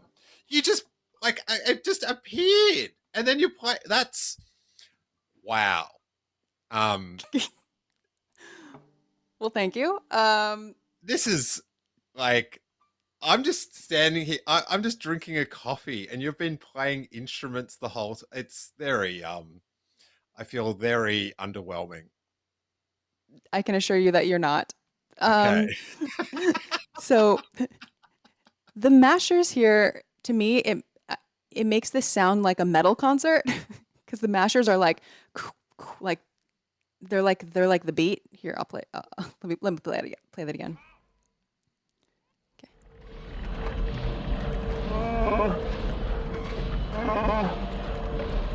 Hear that steady background? 3PO! It's like, dude. Come in, 3PO! 3PO! There's a lot happening. It is hard for my ear to focus on the one, like when you're, I don't have that, like when I listen to a band, I have to think really hard about, if I want to, like where the music, like what noise the bass is playing and the drums. So it's like my ears don't speak that language, and I've done very little to train it too. But yeah, it's sort of like you're hearing the Matrix far more than I. That's a good reminder for me. Yeah, that's interesting to hear you say. I think that's something that, like, in a lot of music discourse, people can forget to consider that everyone has such a different perception of music. And yeah, like even when I speak to people who play different instruments, like I play the violin, so like I'm very attuned to things that are happening that are high pitched. And when I talk to people who are like bassists or people who play low instruments, they tend to have much more detailed hearing in like the low end of things, and they'll pick out like something happening on a low note that I wasn't even paying attention to because I'm paying attention to the high notes. So even stuff like that. Yeah. But anyway, I do hear the mashers there kind of providing a beat while first it starts with the violins doing the chromatic like sforzando, which means sort of like suddenly being loud. It's like whatever those notes are, but it's like really fast grace notes. And it kind of is moving to different notes. And then the woodwinds come in, like I think a flute comes in and they kind of start bouncing off of each other and things are just really loud. Here is like now the sound design and now the sounds and the music and the screaming, like the yelling and everything, they're all kind of crescendoing, they're climaxing to this moment. And it is, because of all this activity, it is obvious that this is an escalation from the danger that was lurking at the beginning of this scene. Even though there was danger there, like this is more danger. And all the music and sound tells us, helps us feel that. I concur. I got the Jaws soundtrack playing in my head. I'm drowning. I'm in way over my head. Well, let me ground it back to something because here we see the guy hitting his head again. Well, here we actually have something else that has become recently memeified, and that is Han and Leia are bracing the walls with this big pole, and we recently saw the pole make a cameo in the Book of Boba Fett. A beloved cameo. Yeah. That huge pole that apparently people have been wondering what on earth that pole is. Honestly, I had never thought about it until I saw it again. I didn't even realize that I needed to know. Apparently it's some accelerating pipe from a space train. Yeah. So, if people are curious and haven't seen Book of Boba Fett, that's in chapter 5, I believe. We see that pole that is in the trash compactor here. So then again, the music switches back to the droid point of view because here, this is where Luke is communicating with 3PO to kind of get 3PO to like turn the mashers off. And 3PO is, of course, being very nervous, very frenetic, very concerned. We get one of my favorite R2 sounds. I'll see if it's one of yours too. I'll just play it. I'll test you. Where could he be? Premio! Premio, will you come in? They aren't here. Something must have happened to them. See if they've been captured. Hurry. One thing's for sure, we're all gonna be a lot thinner.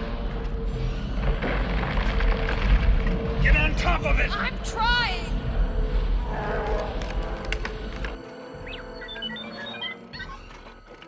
Thank goodness they haven't found them. Where could they be? Use the comlink? Oh my. Oh, 3PO. Okay, so you can't really hear it that much because it's not isolated, but I'm referring to R2 sticking his appendage and turning it around. Do you know what I mean? What's that called? Oh, I don't know, the port, the droid port or something. The spinny, the socket. So are you referring to the noise the socket makes or the noise that R2 makes? It's a good question. I guess you're talking about beeping. Yeah. No, I'm talking about the spinning in the socket. Oh, wow. Okay. Because even the R2 noise he makes then, I feel like that's the noise, the start of it is one of Harry, my son's books when you got to turn the page. I feel like that noise is it's very close to the turn the page. Like when he's sort of like C-3PO tells him to do something and then he does the droid port thing. And I feel like that noise at the start of it is like one of the buttons that turn the page or whatever. Oh, It's a very, yeah, it's a very, I guess there's probably like tons of R2 noises which are similar, but it's sort of like, all right, I'm doing it. That's his. They picked a point to lift that sound from. If so, like better do it quick. It's pretty urgent. You don't know how fast I've got to turn those pages. Sometimes. That can be dire. Trust me. So this happened. This keeps going on for some time, and then something comes in that I call it a doom layer. Mm-hmm. I'll tell you when it comes in. So you might not. Are you there, sir? 3PO? We've had some problems. Will you shut up and listen to me? Shut down all the garbage mashers on the detention level, will ya? Do you copy? Shut Here it down is. all the garbage mashers on the detention level. Shut down all the garbage mashers on the detention level. No! Shut them all down! Hurry!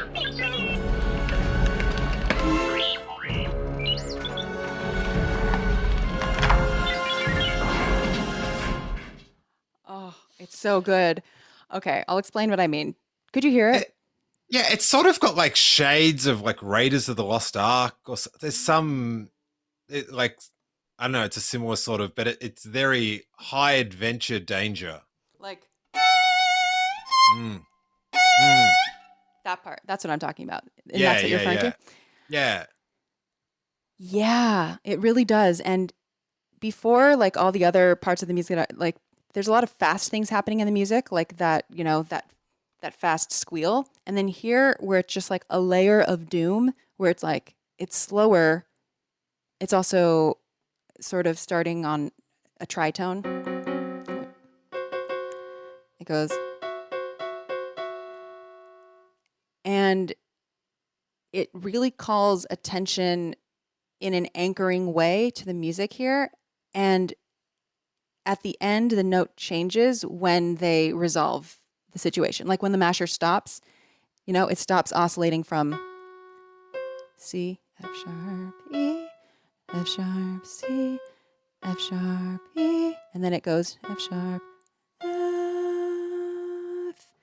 And that new note is sustained, and it is the resolution. It is the stopping of the trash compactor. Yay. Yeah, I think it's kind of funny that it resolves. Like it resolves on an interval that's often considered dissonant, but in this context, it ends up sounding more like sonorous. So it's a major seventh for those curious. But yeah, you can hear that. Like I should say, just so I have no idea what you're talking about in the lot. Although there was words, there was new ones in there. What was the sonorous? oh, I just mean like sonor. Yeah, it sounds nice. There. I've heard of nice. I know that yeah. one. I thought it was like a really weird. I've never heard that word before, and I just assumed it was like. I may have made it up. Oh, okay. Yeah. All right. Yeah, I just meant consonant. My friend once tried to make up the word honoronical in primary school. He tried to get that going as like the new radical, and it honoronical. It didn't take off. I think he was the sole user, but he gave it a red hot go, and we admire the pioneers out there. So okay, I'll play that again. Hurry!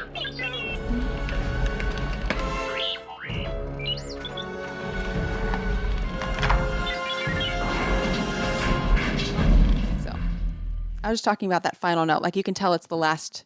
You can tell it's the final. It's final. I don't know. Yes. Yeah. Did you hear that?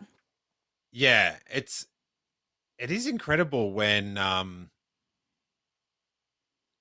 you don't even notice, like the lay person doesn't notice like how much the music does really have a hand on their shoulder, just like going, here's how to feel. here's how to feel. Now feel this. Bit of this. Like it's quite magical to And here's those that yeah. are out of the loop. And here's a situation where we do need the help because it's not as much of like the visceral, like we've already gotten beyond the visceral, like, oh, this does not feel good. This is kind of squicky. We've gotten past that moment. So here we need the music to tell us like when they're in the clear, because it's otherwise it would be kind of hard to tell like, oh, did it work out? Or like what is the exact point in which it works out? And so the sound again the music and sound are combining here to help us, figure out that everything is okay. And it's hard. It's even hard for 3PO because the music is for the audience. The music isn't for the characters. The characters obviously aren't hearing the music while they go through this. And 3PO just hearing Luke without, the sound effects and without the music happening.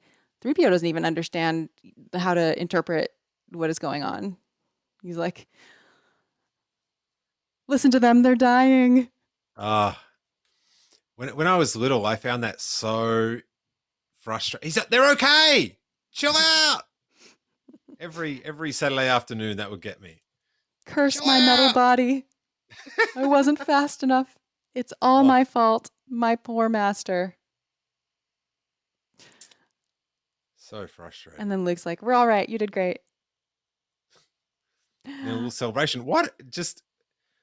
It's such a good contained like adventure. Yep. And another thing is like we'll hear in a second, but I love like the giddiness in Luke's voice. What? Hey, you didn't Listen to them. They're dying, R2. Curse my metal body. I wasn't fast enough. It's all my fault. My poor master. You're all right. You're all right. You did great. Hey, open the pressure maintenance hatch on unit number. Where are we? 3263827. And that's the end of the minutes. Because unlike the other two, Leia and Han, like Luke doesn't play like, I don't know, like personal politics or whatever. Like, when Leia or Han would compliment 3PO, it would be like demeaning at best. But Luke's just on the level. He's just stoked. You did it. You did a great job. True. Yeah, that's true. I feel bad in the past for I don't think I gave full appreciation to Mark Hamill's performance in this film. I didn't dislike it or think it was bad, but now that I've seen so much other stuff, I have a new appreciation for just the way that he plays such a naive, such a like, I don't know. I just love I love the raw like emotion here. Like I really believe that they have just survived this, really harrowing event and that they're just all cheering. It's hard to like play a cheering celebration moment sometimes, That's you sparked like a thought about like the Luke Skywalker character and Mark Hamill's performance throughout the sequel or the original trilogy is sort of kind of how the audience should take the films. Like, explain. Well, in the first one, it's all just like a little bit G. Willikers adventure, naive. And then in the second one, like he's the one that gets you to take Yoda seriously. And that's sort of, and also the Vader thing, like that's sort of a big crux of the film. And then in the third one, it's sort of, he sort of just guides the vibe, like through Jabba's palace and then with Darth Vader and the Emperor. I think, and then when I think of the prequels, and I can't think of a character like that, or maybe I'm just making something up. I am, obviously. But yeah, I just wonder if, or maybe I'm, because he's my, I love Luke's. He's my number one. So I'm not sure, but definitely like during the sequel trilogy, like Daisy Ridley's acting was sort of my guide to the tone of the film. Hmm. I'm not sure if that's which by extension is the direction, right? yeah.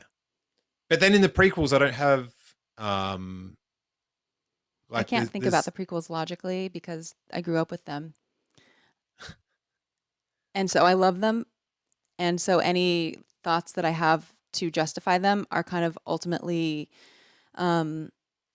clouded by wanting to like them in the end. So I have a hard time because I think I can't point specifically to someone who has the same sort of acting transformation as Luke or that kind of in the same way. But yeah, I can't really think straight with them. That's kind of a good point though with Luke. I mean, Luke changes. I feel like Luke's demeanor changes the most from movie to movie than any of the other main characters do in the other trilogies. Like even Daisy Ridley in the sequels, like she doesn't like change that much fundamentally. Like it's the direction, from the first from 7 through 9. And I think there's something in the original trilogy that just can't be replaced, and that's because it was before it was like as much of a franchise where, whereas the film 1 was made and it wasn't a guaranteed that there would be like sequels, or film 1 was made. So it was that. And then it was sort of like, oh, and then film 2 and then film 3. And so each of them was handled a little bit more singularly. And I know John Williams also, like, he thought he was just scoring one movie and that's it. So he wasn't like thinking of this long journey. It was sort of like, give it all you've got in this one film. And then, oh, another one. Oh, another one. And so, yeah, I think it's going to be fundamentally different in like a sequel trilogy or a prequel trilogy where it's going to be 3. So you kind of are establishing something that can unfold over a longer time period from the outset. hopefully. Yeah. But Luke's night, like I think it's underrated in my world at least, because I think people like Luke have never been, I don't want to say like I haven't given them any love, but Luke is so like the opposite, I feel, of like my demeanor. And he's so like charming and winsome. And same with Han in a different way. Luke is just so, I don't want to say perfect. Luke is so leading boy. I don't know. All American boy. I don't know. So hero that it's hard for me to like really relate to him, or I don't know, give him enough props. I tend to latch on to like smaller characters or like characters with a different sort of angle or ones that are more side.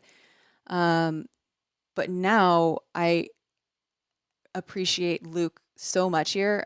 And I know like myself as an actor, I care like playing a villain or playing like a side character is so much more natural and so much easier for me than being just like the one who has to be like the hero, the one who has to be like nice and giddy and happy and show a lot of vulnerability and naivety and stuff like that. I don't know. I think it's a special Mark Hamill treat here. Yeah, it's they definitely got the perfect guy to do it. Yeah. Yeah. Props to him. So he's really giddy. I love the emotion. And we end with this complex set of numbers, 3263827, which is the unit number that Han is saying over the comlink. The very, very final thing we see is actually Obi-Wan walking down the hallway, just a brief glimpse. And we hear a little bit of a couple violin notes, where it's like, and then that's it. What a 5. Seriously, we went from the Dianoga going plop to Obi-Wan. Yeah, it's such a imagination sparker. I just think that's such a good representation of, like, if this catches your attention, you're probably gonna like what is surrounding it, sort of thing. Like if that sort of adventure's in your heart, yeah, I'm pretty fired up. Pretty happy with that 5. I had a moderate Star Wars experience. I'm not sure if this dates the episode, but when the finale of the Book of Boba Fett, I was not as I was underwhelmed, and this was just a good palette of just to palette cleanser. Yeah, I don't mean that in a mean way, but just to drum up some, some positive, vibes and endorphins in the head. And, yeah, it's just, I don't know. It's sort of good just to go, just talk about something that's just so, it is such pure Star Wars. It's as is everything, or most everything. I guess it's not, because that sound effect wasn't there originally. So that is how the culture has actually affected the film. Wait, which sound effect? Of the guy hitting his head. Oh, wait. That sound effect wasn't there. I missed that part. Okay, so yeah, I'm 98% sure. There's definitely a version where it's a lot louder. Where did you take this from? Special edition, I think. Yeah, I'm pretty... Well, I think it's all ADR, but I don't... Yeah, of course it's all ADR, but I'm pretty sure that it had been added. Should I... I'll look it up.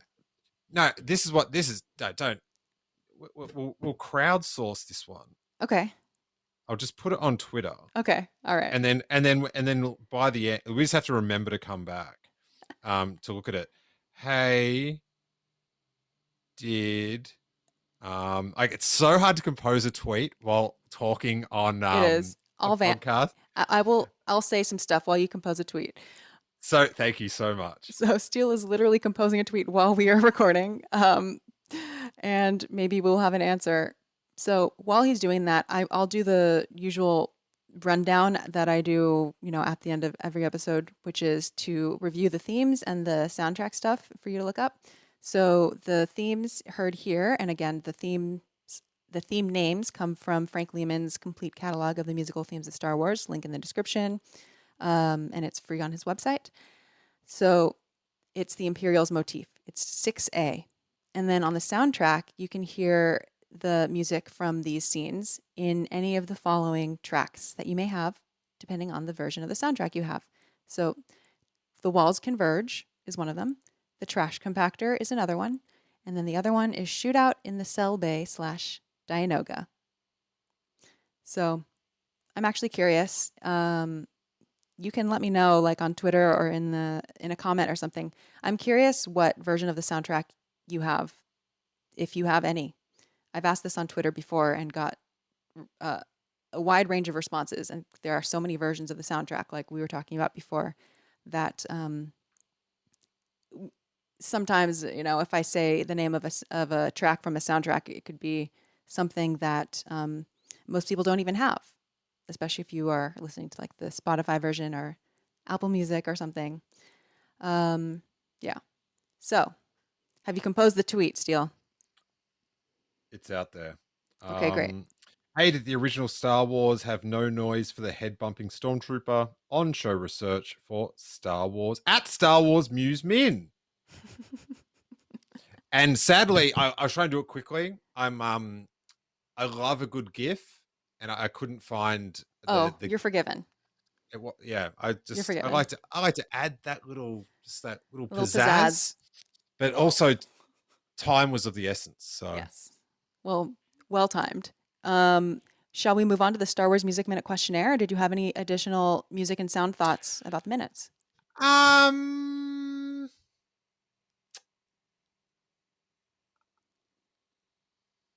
No, I think anything I want to, and far more came up in the in the discussion. I definitely wanted to give my props to the head tapping stormtrooper. So yeah, on to the questions, I say.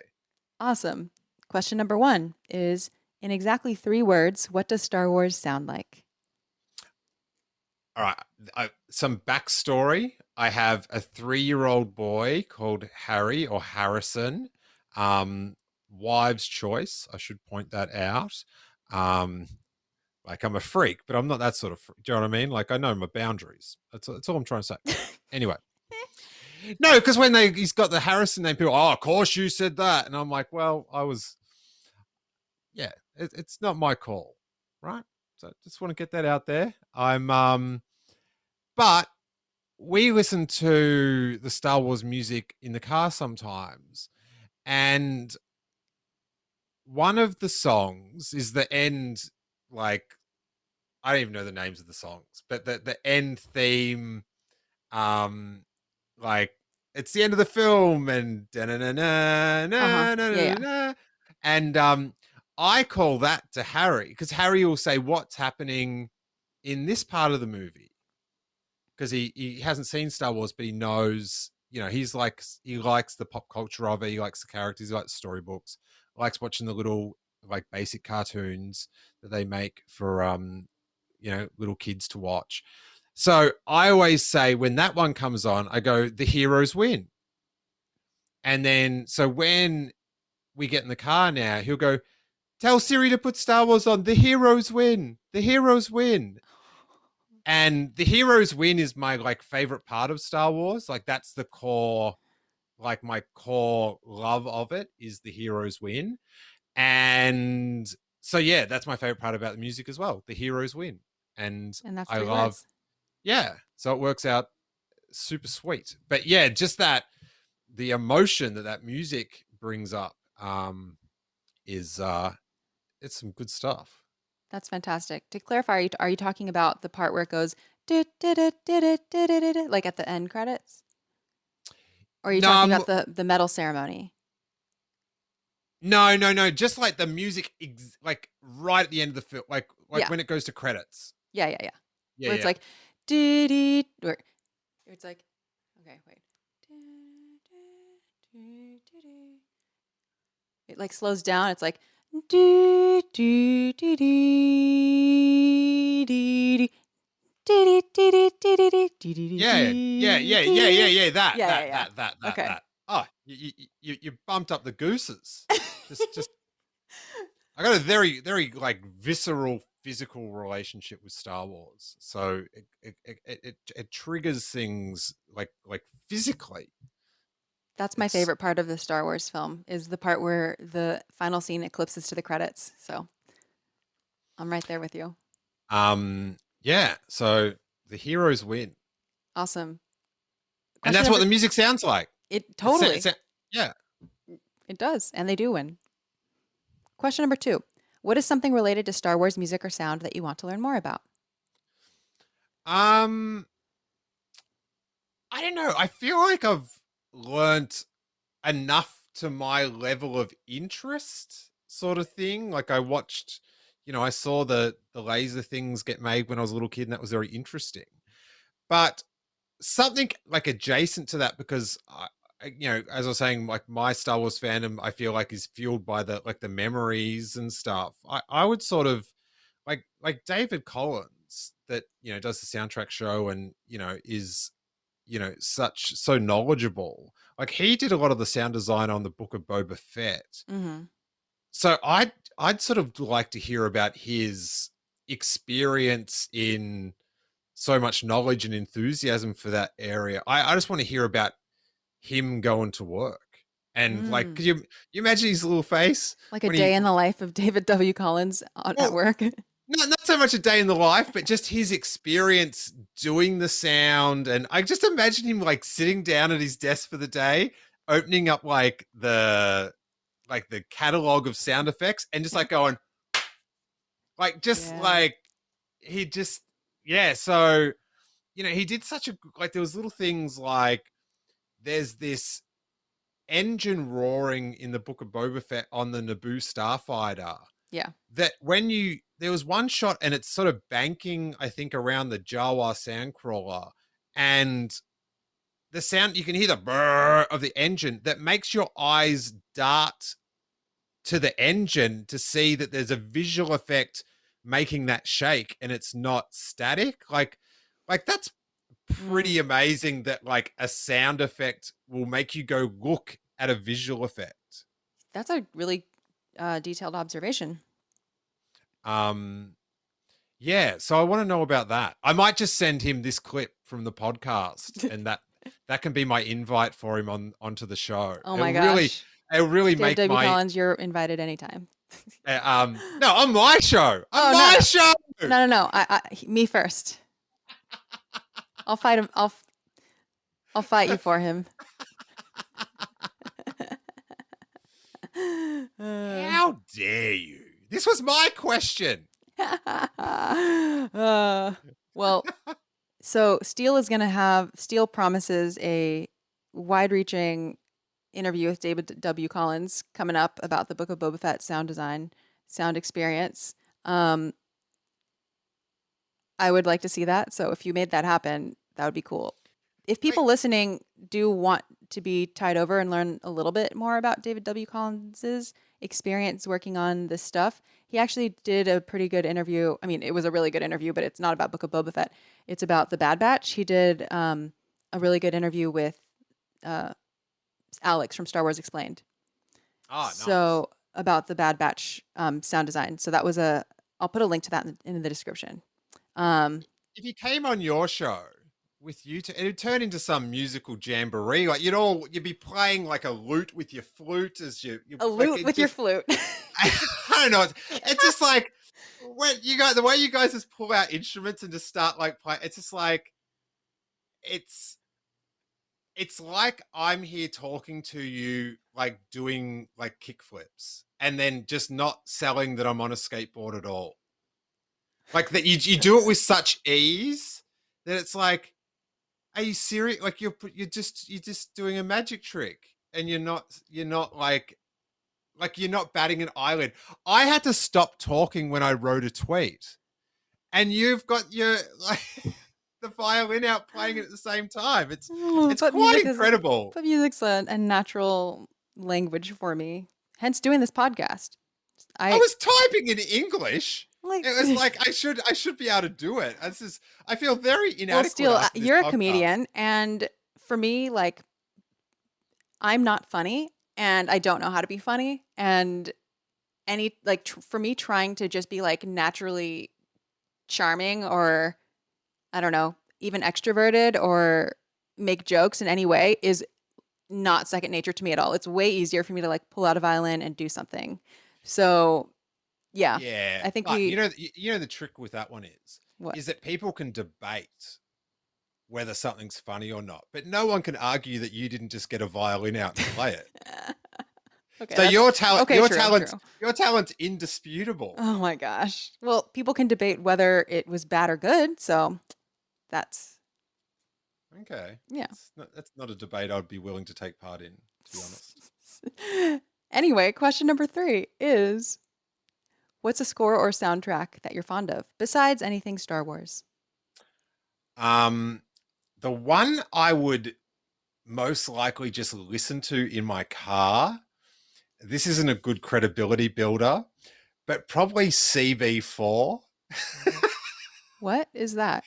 It's like Chris Rock before he was mega famous. Is it is CB4? It's like a hip-hop version of Spinal Tap. Like it's like a gangster rap version of Spinal Tap. And it's just the letters like CB4. It's the name of like their like NWA-esque. Was it a movie? Yeah, it was like a cult comedy in the 90s. Like it was at the cinema and stuff, but obviously found its audience on like videotape and stuff. And yeah, and they brought out a soundtrack CD for it, and it's got some of the parody songs on it, and then like it's got NWA on it, and a few other like actual artists and stuff, but that would be the one I'd probably most listen to. I do have to give a special shout out just to the Jaws main theme, because when we were in Australia, we did a lot of pool time, and just that theme, just to like, even with like a layperson such as myself going da da dot dot dot dot dot dot, it makes for good shark attack theme music that even a 3-year-old can relate to. He could sense the building threat of the daddy shark in the pool. So, Williams, you've done it again, another banger. But I probably like my all-time non-Star Wars favorite soundtrack for what it means to my life is E.T. without question. The moment when they take off, I just got and chills. oh, I it's hard for me. I had to build up Oh my myself God. emotion. No, I had to like balance myself emotionally before bringing it up, because I normally go, it's just so like a visceral moment. Like I remember being in the cinema and just going to mum, just like going, yes, like when they take off and ride on the bikes. And so that music is just so it's just so imprinted with happiness. Like it's so just there's so much, like you can just bite into it and you can just like, it's always got happiness juice in it. That God, that ET soundtrack. And I went during the whole lockdown thing. We were looking for COVID safe things to do. So we went to the spot in California in the valley where the bikes took off. Like you can find the actual street and line up all the street signs, and it's like I stood there where the bikes took off, and it was like I was like, people like driving past is like, why is this guy with this giant smile like standing in the middle of the street? Just it was so heavy just to go to a place. It was like, oh, how much happiness has been generated from this like slice of bitumen. It was just like, oh, hallowed turf. Oh my gosh, it's such a beautiful movie score and moment. That's really important to me too, personally.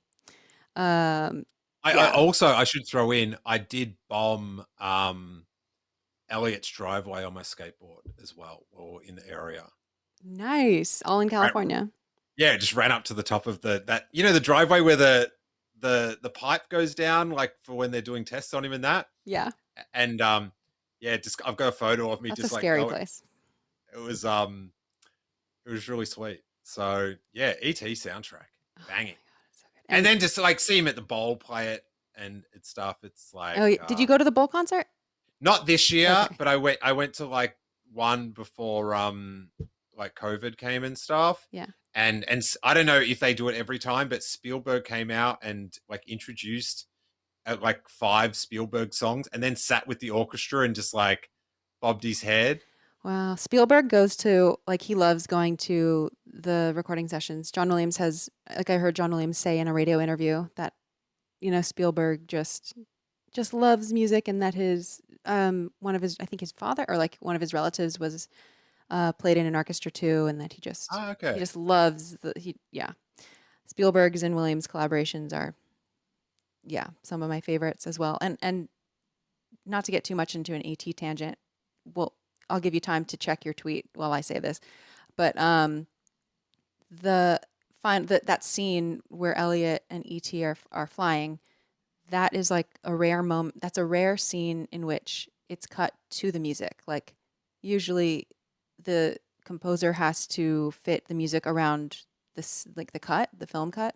But in this case, Spielberg loved what John Williams did so much, just as it was, that he was like, don't change the music. We'll cut the film to match the music there. Wow. So I wonder if that comes into as well, how we were talking about how much convincing you need to believe a scene.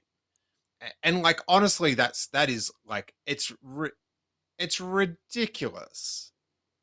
Like, they're pedaling through the sky, but then so they flip the editing so it's like it puts more focus on the music. Like, No, I just mean like, no. I'm just saying, like, just for that whole theory about the layers and how much convincing you need. It's interesting that he made that choice to really like focus on the music, in like an extra way sort of thing than like just like, let's use that trick now sort of thing. yeah. Well, in that moment, I don't think we need to believe. I don't think we need help believing that they're flying through the sky because we've already suspended so much other kinds of disbelief for the film that in itself doesn't need to be realistic. But that is just like the music is there to help us vibe, just pure vibes there. And vibe we did. Yeah. Well, Steele, thank you so much for coming on Star Wars Music Minute. It's been a pleasure talking to you. Cheers. It's been so much fun. And I sort of like, it sort of just occurred to me towards the end because, you know, like listening to other, like the last episode, that like he was so like more knowledgeable about technical musical things. And like, I'm like just so basic, but it's sort of like a cool sort of representation of Star Wars fandom as well, where you can have someone that knows like the backstory behind all the books and stuff, and then someone that's just like, hey, the lightsabers are pretty sick. And I've just like, there's different ways to appreciate the art form, whatever it is, and people that appreciate it in the other way can sort of, you know, get something out of another person, like either less or far more knowledgeable about it. It's yeah, it's cool. Yeah, I think that's something that we all should remember, that we all come with like a different lens and we all come with like different knowledge and also different, I don't know, receptors to receive different kinds of knowledge. Like we all notice different things and are primed to notice different things. That's why it's so cool to talk to people from different backgrounds about the same thing that we all love in different ways. Yeah, well, that's why I always find it like, that's the thing about Star Wars fandom I find like eternally fascinating, is how everyone looks at the same thing and they're just looking at it from a slightly different angle. So their perception of it is, you know, quite different based on like their like history and background and like what they're like excited by and stuff. It's sort of, you know, if everyone saw it exactly like you, it'd be like in a bubble. Amazingly boring, but ultimately very satisfying to my ego. So, but I can't do that. So I've just got to focus on this just amazing array of points of view that I can learn from. It's good fun. Yeah. And you find out about people as well. Like, that's like the whole point of it, I think. That's like the best part. It's sort of then like, if you are sort of thinking about it in a deeper thing, it's like, oh, why does that person's affected by it in this way? What is it about their experience that makes it different? And yeah, so it's very there's so much sort of like to be learnt from, you know, something that's as universal as Star Wars, to see what people get from it. It's sort of like decoding like them a little bit. I couldn't agree more. And it's like that meme that's like, the best Star Wars or whatever. My favorite part about Star Wars was the friends we made along the way, or whatever that quote is. I think like the purpose of something like Star Wars in a lot of our lives, of people who talk about it and talk to people and want to connect with other people who like it, is not to necessarily talk about Star Wars for Star Wars' sake. It's like to have that human connection with people, and it's like Star Wars is like a place to talk about issues and feelings by putting it on this fictional piece of media. We're kind of it makes it easier to filter like higher level thoughts through it, other than being so abstract and about things that we don't have like, stand-in characters to relate to or whatever. You know what I mean? Like Star Wars can symbolize so many different things. And since it's like this fictional world that we all know. So talking about concepts on these like seemingly fixed characters is like a place where people from different backgrounds can relate, because at least we have this like one thing that we know, rather than just like, I don't know. I find that like I enjoy talking to friends who are very into Star Wars, because I ultimately become better friends with them, because we have so many accidentally like deep conversations because we're talking about Star Wars, and that's like an easy entry to talk about things that you wouldn't normally talk about with friends. On the flip side, right? Completely agree. But on the flip side, sometimes when people that I don't know that well start to talk to me about Star Wars and they mention certain things, and I'm like, yeah, I reckon we'll be okay. Like, just from like, I'm gonna like just keep us at this distance. Like, do you know what I mean? Like, it's Yeah. sometimes people fly into this opinion where you're just like, yeah, I'm going to work backwards from what you just said about that, and I'll build it. Like, you're giving me a hint that maybe we're not, like, the angle that you're looking from is so ajar to me, or I don't know, it's hard to put in words. But yeah, sometimes I just sort of go, yeah, I don't know if we're like real gonna click people. Do you know what I mean? Like Yeah. Kathleen Kennedy's ruining Star Wars.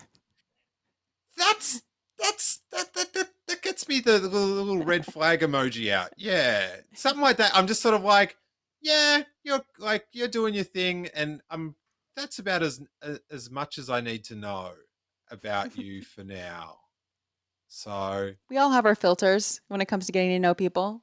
And yeah, yeah, if I don't have that much time if I have to be very selective, then I would say, I do the same thing. But if I have someone like on a show like this where I can talk more in depth, then I'm like way more willing to, or I'm like way more ready to talk about things that we don't see eye to eye on, because there's like a little bit more time to explain and to understand what they mean by that. But yeah, I do know what you mean with some but like certain. you know how they got that? Is it a saying or just advice? Like, don't talk about politics or religion. Yeah. I feel like with people, don't talk about politics and Kathleen Kennedy, because you might get this jarring opinion it's just like, best not to, like, don't open that can. Unless you want to. So wait, politics or religion? Yeah, I reckon I'd be more apt to bring up religion with people than Kathleen Kennedy. Just as I feel like there's like, yeah, I feel like there's wilder opinions. You might be right. You might be right. On that note, where can people find you, Steele?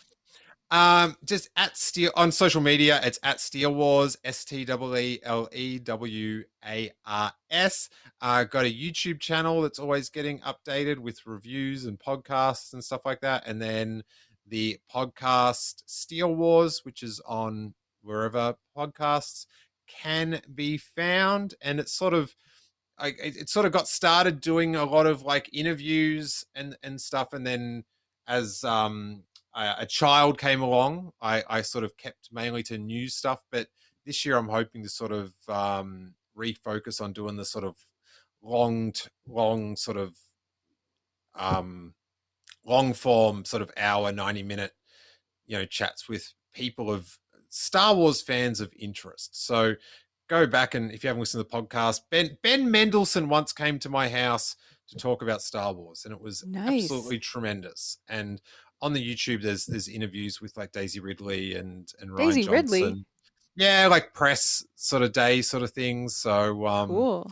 yeah, so we've done some cool things over the years. So come check it out if you want. But thanks so much. I was going to say, do you know someone ripped off your idea, and they cut it into 1 minute, and they just talk about the whole movie each day. Did you know about that? No, what are you talking about?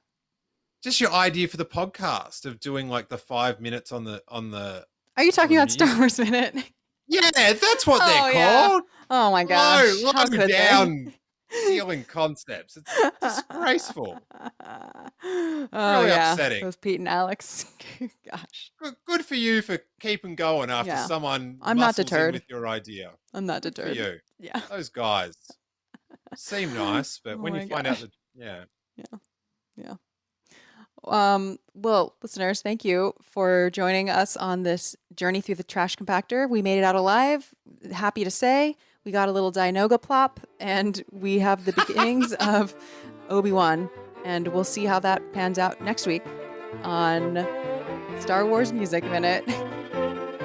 Music Minute.